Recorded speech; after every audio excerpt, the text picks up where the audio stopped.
All right, let's round up some of the rest of the news in boxing this week. Firstly, Jack Catchell versus Regis Prograis has a new date. Obviously, it was scheduled for this month. It has been pushed back. Catchell injured. It will now happen October 26th, which means October is another busy month for boxing. Obviously, it's the same month as Dimitri Bivol, Artur Beterbiev as well. But good to see Catchell Prograis back on. It is. It's great to see it back on, Addy. I do think Regis Prograis is made for Catterall. I really do. I think he's very strong and big at the weight. And I'm glad to see Catterall's getting big names. I also would see a trilogy fight with Taylor at some point down the line, which Bob Arum obviously wanted. But I'm glad the fight is on and not lost forever. Yeah, I kept on saying Catchell Taylor there just because they've been so linked for the last couple of years. And I wouldn't have minded seeing them go straight for a trilogy, but I think Catchell Prograis is a good fight. I do want to see Josh stay active.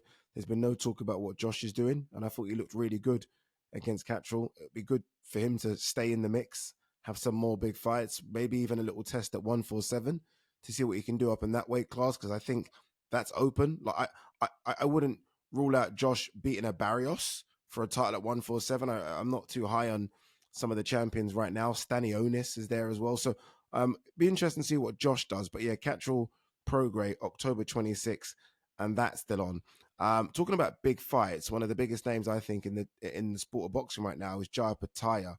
And he was on talkSPORT speaking with White and Jordan about unification fights and mentioned Chris Billam-Smith. This is what he had to say. I don't think he wants to fight, to be honest. I feel like it's there to be made. He'll be fighting on the biggest stages, generating the most money.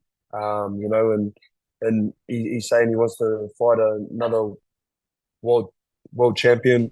I've actually got 2 world titles instead of 1, so I feel like I've got the most to offer. But I'm just trying to get that fight over the line. But yeah, man, we'll see how it goes. What makes you think he doesn't want to fight you? Because we know him, and he's a pretty reasonable guy, Jai. Yeah, no, man, in no way am I saying that he's an easy fight or, a bad person or anything like that. I'm just really chasing these unification fights, the date's there. It's October 12th. It's a big fight in the Riyadh seasons over in Saudi Arabia. This is the call out. If he wants to fight, let's fight. Jai Opetaia looked saying he wants that Chris Billam-Smith fight, almost dismissing any chance of Chris Billam-Smith there, and which he's going to do. He's going to be very, very confident. And look, I back him to beat Chris Billam-Smith, but I backed Okoli to beat Chris Billam-Smith. I backed Riakporhe to beat Chris Billam-Smith. So I don't know. Chris Billam-Smith, as we know, is tough as old boots. And Opetaia struggled somewhat in the latter rounds against Marius Bradis. So I like the fight, and hopefully they can come to some sort of agreement. Opetaia wants to fight in October on the undercard of Bivol Beterbiev. Chris Billam-Smith says he won't be ready until November, December. Hopefully there's a bit of a middle ground between the two. Yeah, absolutely. I fall into the same boat as the same sinking boat that you're on in, having picked against Chris Billam-Smith in both the Lawrence Okoli and Richard Riakporhe fights. He's a guy that does continue to surprise us. He came back in a difficult fight against Mateusz Masternak, didn't he, down in Bournemouth? I think if Jai Opetaia, obviously, who has great speed and great power and looks to be a tremendous prospect, even potentially at heavyweight, David Haye telling me, very similar size to David Haye as well, believing that he can do it at the top level. I was there as well with you when he fought Marius Bradis and had a few difficult rounds in the last, say, 2 or 3 rounds of the fight out there in Riyadh. But what I would say is that don't write Chris Billam-Smith off, because he's got a toughness that people don't realise till they're in the ring with him. And I think it's really dangerous to write him off now. I'm not picking him against Jai Opetaia. I'm making absolutely the same mistake. I think if I am making the same mistake, I think Jai Opetaia is destined for great things.